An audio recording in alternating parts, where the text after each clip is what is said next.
Hello everyone, मैं Kapil advocate फिर एक नई वीडियो एक नए टॉपिक के साथ। आज की इस वीडियो में हम जो टॉपिक डिस्कस कर रहे हैं वो है ऑर्डर 8 ऑफ सीपीसी, जो कि डिफाइन करता है रिटर्न स्टेटमेंट के बारे में।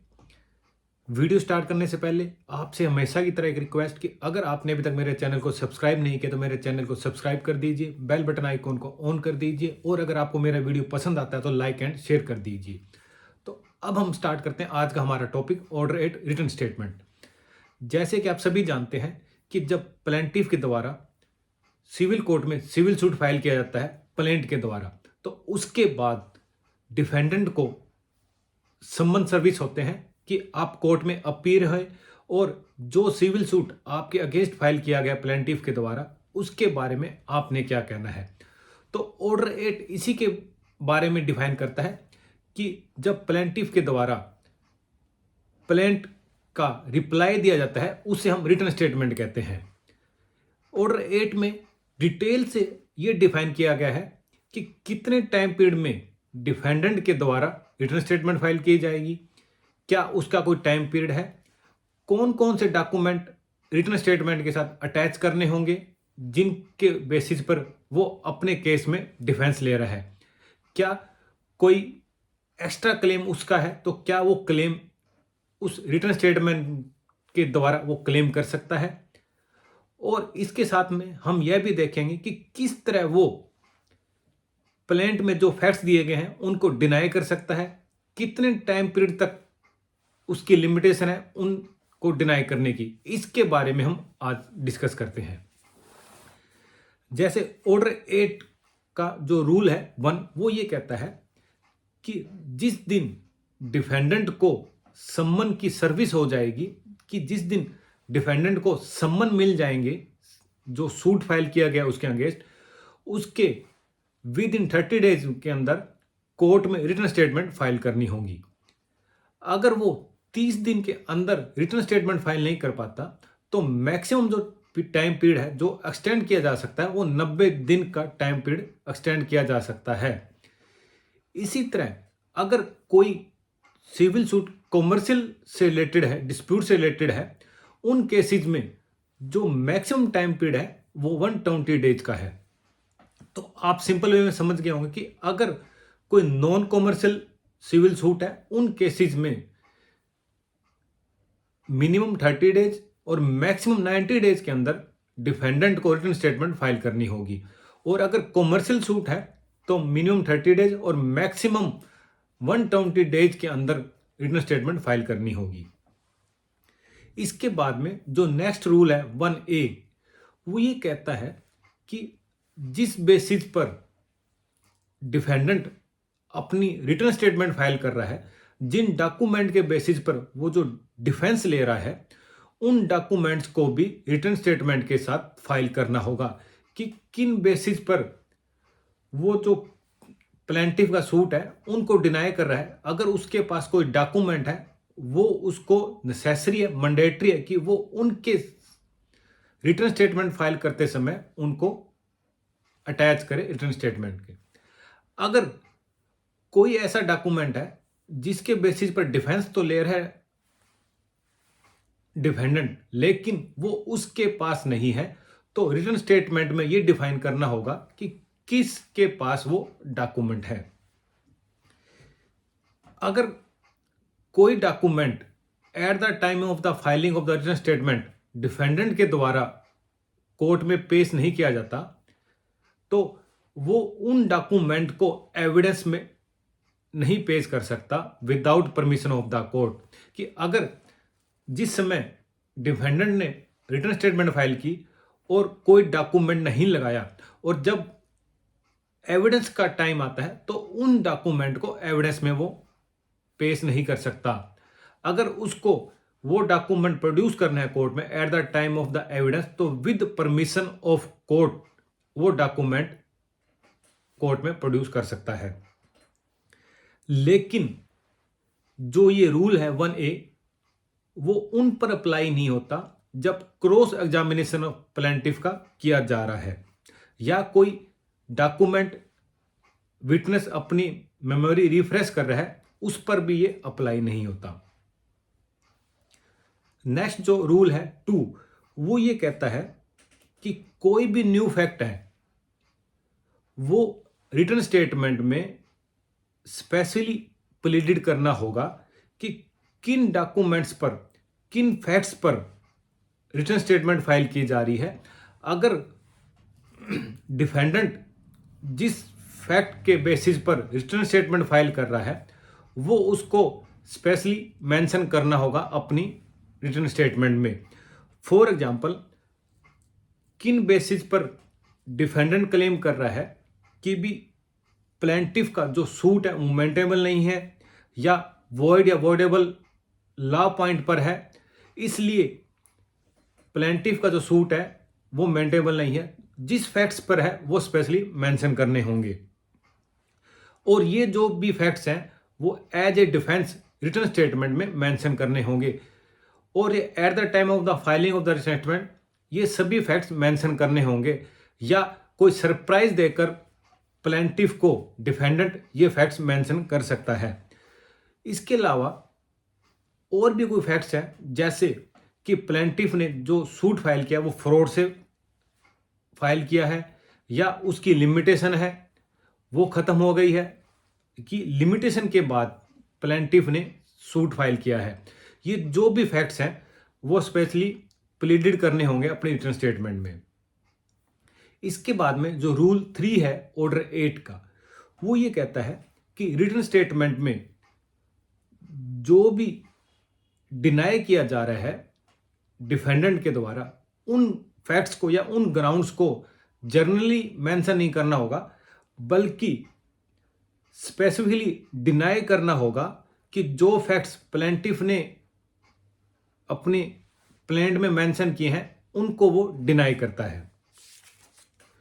ऑर्डर 4 ऑफ रूल 8 कहता है कि प्लेंटिफ के द्वारा जो अपनी सूट में फैक्ट्स दिए हैं डिफेंडेंट के अगेंस्ट या कोई डिफेंडेंट के अगेंस्ट कोई राइट क्लेम कर रहा है उनको घुमा फिरा कर डिनाई नहीं करना है, बल्कि स्टेट वे में डिटेल से हर पॉइंट को डिनाई करना है। जैसे कि ऑर्डर 8 रूल 4 में अगर प्लेंटिफ डिफेंडेंट के अगेंस्ट कोई मनी क्लेम कर रहा है कि मैं डिफेंडेंट से इतनी अमाउंट क्लेम करता हूं, ये इतनी अमाउंट ड्यू है डिफेंडेंट से, तो डिफेंडेंट को सिर्फ इतना ही डिनाई नहीं करना होगा कि भी कोई पेमेंट नहीं है, बल्कि पर्टिकुलर एक फैक्ट्स डिनाई करने होंगे कि कोई भी जो अमाउंट मेंशन की गई प्लेंट में उसकी कोई भी पेमेंट ड्यू नहीं है डिफेंडेंट के द्वारा या उसका कोई पार्ट ड्यू नहीं है। अगर कोई पेमेंट ली है, कोई पार्ट ऑफ पेमेंट ली है, वो मेंशन करना होगा कि according to rule 4 of order 8 कि जो भी डिनाई करना है वो स्पेसिफिकली डायरेक्टली और पॉइंट टू पॉइंट डिनाई करना होगा प्लेंट में जो मेंशन किए गए फैक्ट। घुमा फिराकर डिफेंडेंट डिनाई नहीं कर सकता। इसके बाद में जो रूल 5 है ऑर्डर 8 का,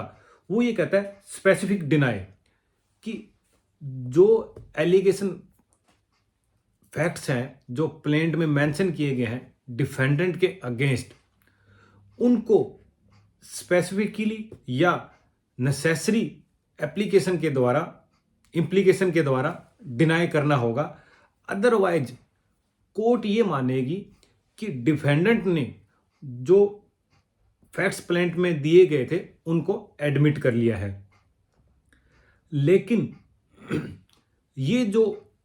रूल 5 है स्पेसिफिक डिनाई वाला, ये उन केसेस में अप्लाई नहीं होगा अगर कोई डिसेबिलिटी है। उस केसेस में जो डिफेंडेंट है, डिसेबिलिटी डिफेंडेंट है, उस केस में अप्लाई नहीं होगा। और यह भी जरूरी नहीं है कि हर फैक्ट्स को कोर्ट एडमिट करे। ये कोर्ट की डिस्क्रिशनरी पावर है कि अगर कोई स्पेसिफिक डिनाई नहीं किया है तो कोर्ट की डिस्क्रिशनरी पावर है कि वो उन फैक्ट्स को एज एडमिशन माने या ना माने, जो प्रोवाइजो दिया गया है रूल 5 में। नेक्स्ट जो इंपॉर्टेंट है रूल 6 और 6A, जो कि बात करता है सेट ऑफ और काउंटर क्लेम के बारे में। यहां हम सेट ऑफ और काउंटर क्लेम के बारे में ज़्यादा डिटेल से नहीं समझेंगे। इसके बारे में मैं एक अलग से वीडियो बनाऊंगा सेट ऑफ काउंटर क्लेम के बारे में। हम यहाँ इतना ही समझेंगे कि जो सेट ऑफ है वो जो सूट फॉर मनी रिकवरी है उनमें अप्लाई होता है कि अगर कोई मनी सूट फाइल किया गया डिफेंडेंट के अगेंस्ट और अगर डिफेंडेंट की भी कोई पेमेंट ड्यू रहती है, पेमेंट क्लेम है प्लेंटिफ के अगेंस्ट, तो वो सेट ऑफ का फाइल कर सकता है प्लेंटिफ के अगेंस्ट। और ये जो सेट ऑफ है ये फर्स्ट हियरिंग जो डेट होगी सूट की उस डेट को फाइल करना होगा। कि सिंपल सा सेट ऑफ का मीनिंग ये है कि कोई अगर मनी सूट फाइल किया गया है डिफेंडेंट के अगेंस्ट कि प्लेंटिफ ने कोई मनी रिकवर करनी है डिफेंडेंट से, इसी तरह डिफेंडेंट ने कोई प्लेंटिफ से मनी रिकवर करनी है, तो वो उस केस में सेट ऑफ की एप्लीकेशन फाइल कर सकता है और eight the time of the first hearing of the suit. ये हुआ सेट ऑफ। नेक्स्ट आता है 6A। 6A बात करता है काउंटर क्लेम के बारे में। काउंटर क्लेम किसी भी सूट में फाइल किया जा सकता है, चाहे वो मनी सूट हो, मनी सूट के अलावा जो भी सूट है उनमें भी फाइल किया जा सकता है। काउंटर क्लेम एक तरह से अटैक माना जाता है कि अलग से डिफेंडेंट ने प्लेंटिफ के ऊपर एक अटैक किया है कि उसका भी कोई राइट क्रिएट होता है प्लेंटिफ के अगेंस्ट, तो उस केसेस में डिफेंडेंट काउंटर क्लेम फाइल कर सकता है। और काउंटर क्लेम रिटर्न स्टेटमेंट से फाइल करने से पहले पहले डिफेंडेंट के द्वारा फाइल किया जाएगा। और जो काउंटर क्लेम और जो सेट ऑफ है उनको कोर्ट एज ए सूट की तरह ही ट्रीट करेगी और एज ए सूट की तरह ही उनको डिसाइड करेगी और जजमेंट देगी। ये हुआ set of and counter claim. Next जो 6B है उसमें डिफाइन ये करता है कि अगर कोई भी काउंटर क्लेम फाइल किया जाता है डिफेंडेंट के द्वारा, तो उसको अपनी रिटर्न स्टेटमेंट में मेंशन करना होगा डिफेंडेंट को कि उसने एक काउंटर क्लेम भी फाइल किया है। इसके बाद में 6C कहता है कि अगर डिफेंडेंट के द्वारा कोई काउंटर क्लेम फाइल किया जाता है तो प्लेंटिफ एक एप्लीकेशन फाइल कर सकता है कोर्ट में कि जो प्लेंटिफ ने काउंटर क्लेम फाइल किया है उसको as a counter claim treat ना करके उसको एक एज ए इंडिपेंडेंट सूट की तरह ट्रीट किया जाए और उसको एज ए इंडिपेंडेंट सूट की तरह उस सूट की हियरिंग की जाए। और ये एप्लीकेशन कभी भी प्लेंटिफ के द्वारा फाइल की जा सकती है, लेकिन ये तब तक फाइल की जा सकती है जब तक कि कोई भी इशू सेटल नहीं हो जाता काउंटर क्लेम से रिलेटेड, उससे पहले पहले प्लेंटिफ ये एप्लीकेशन फाइल कर सकता है। और जब एप्लीकेशन फाइल की जाएगी उसके बाद में कोर्ट हियरिंग करके इस एप्लीकेशन को डिसाइड करेगी। नेक्स्ट जो 6D है वो ये कहता है कि अगर कोई मेन सूट है, अगर वो डिसकंटिन्यू हो जाता है या स्टे हो जाता है या डिसमिस हो जाता है, तो उस सूट का जो काउंटर क्लेम फाइल किया गया है डिफेंडेंट के द्वारा उसके ऊपर कोई इफेक्ट नहीं होगा, वो वैसे ही कंटिन्यू चलता रहेगा काउंटर क्लेम। 6E कहता है कि अगर प्लेंटिफ के द्वारा काउंटर क्लेम जो कि डिफेंडेंट के द्वारा फाइल किया गया है उसका अगर रिप्लाई फाइल नहीं करता कि जो काउंटर क्लेम फाइल किया डिफेंडेंट ने उसका रिटर्न स्टेटमेंट नहीं देता, तो उस केसेस में कोर्ट प्लेंटिफ के अगेंस्ट उस काउंटर क्लेम में डिसीजन पास कर सकती है, उसके अगेंस्ट जजमेंट पास कर सकती है। फिर आता है 6F कि अगर काउंटर क्लेम में डिफेंडेंट सक्सीड हो जाता है तो उस केसेज में क्या होगा। अगर कोई काउंटर क्लेम फाइल किया गया डिफेंडेंट के द्वारा और उस केसेज में काउंटर क्लेम में डिफेंडेंट सक्सीड हो जाता है तो court main suit, civil suit और काउंटर क्लेम को दोनों को हियरिंग करके जो भी एडजस्टमेंट होती है एक दूसरे सूट को देखकर उसके अकॉर्डिंग वो अपनी जजमेंट देगी। फिर कहता है अगर काउंटर क्लेम या सेट ऑफ फाइल किया जाता है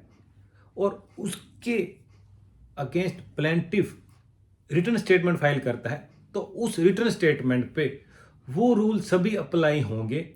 जो एक नॉर्मल रिटर्न स्टेटमेंट के लिए अप्लाई होते हैं ऑर्डर 8 में।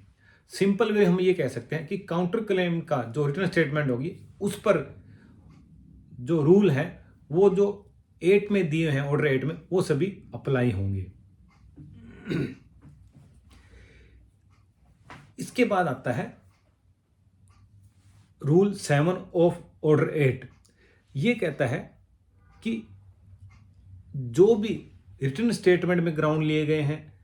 काउंटर क्लेम में जो ग्राउंड लिए गए हैं या सेट ऑफ में जो भी ग्राउंड लिए गए हैं, चाहे वो डिफेंस के हैं चाहे अटैक के हैं, जो भी फैक्ट्स लिए गए हैं, जो भी ग्राउंड लिए हैं,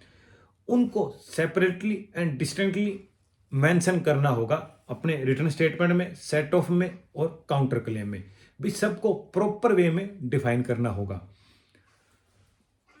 इसके बाद में जो रूल 9 है ऑर्डर 8 का, वो कहता है सब्सिक्वेंट प्लीडिंग कि भी जब रिटर्न स्टेटमेंट फाइल कर दी जाएगी डिफेंडेंट के द्वारा तो उसके बाद में कोई भी न्यू फैक्ट्स फाइल पर नहीं दिए जा सकते, कोर्ट में फाइल नहीं किया जा सकते, सिर्फ by way of the set of या काउंटर क्लेम कि other than the counter claim या सेट ऑफ के अलावा रिटर्न स्टेटमेंट फाइल करने के बाद में डिफेंडेंट कोई भी प्लीडिंग नहीं कर सकता सब्सिक्वेंटली। कि अगर कोई सब्सिक्वेंटली प्लीडिंग करनी है तो वो सिर्फ सेट ऑफ या काउंटर क्लेम के साथ ही कर सकता है और वो with the permission of the court. और अगर जब ये परमिशन दी जाती है सब्सिक्वेंट प्लीडिंग की, वो जो टाइम पीरियड है वो जो कोर्ट डिसाइड करेगी कितने टाइम पीरियड में आपको सब्सिक्वेंट प्लीडिंग फाइल करनी है, वो जो कोर्ट डिसाइड करेगी उस टाइम पीरियड में ये सब्सिक्वेंट प्लीडिंग फाइल करनी है by the way of the counter claim और सेट ऑफ। और जो इसका मैक्सिमम पीरियड है वो 14 डेज से अधिक नहीं दिया जा सकता for filing the subsequent pleading by the way of the set of and counter claim. इसके बाद में जो रूल 10 है ऑर्डर 8 का, वो ये कहता है कि अगर डिफेंडेंट रिटर्न स्टेटमेंट फाइल नहीं करता कोर्ट में या जो सब्सिक्वेंटली प्लीडिंग अलाउड की गई है वो फाइल नहीं करता by way of the counter claim set of, तो उसमें केसेज में क्या होगा। तो रूल 10 कहता है कि अगर with in time period return statement जो रूल 1 ऑर्डर 8 और रूल 9 ऑफ ऑर्डर 8 की रिटर्न स्टेटमेंट फाइल नहीं करता तो उस केसेज में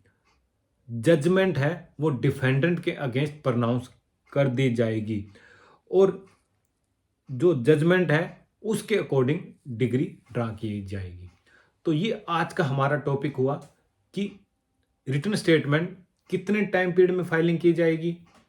मैक्सिमम टाइम पीरियड क्या है,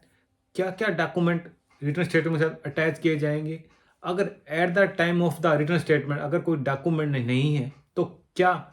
एविडेंस के समय वो डॉक्यूमेंट कोर्ट में प्रोड्यूस की जा सकते हैं। यही ऑर्डर 8 में डिटेल से दिया हुआ है। आज के लिए हमारा इतना ही टॉपिक, जल्द मिलते हैं एक नए टॉपिक के साथ। Thank you.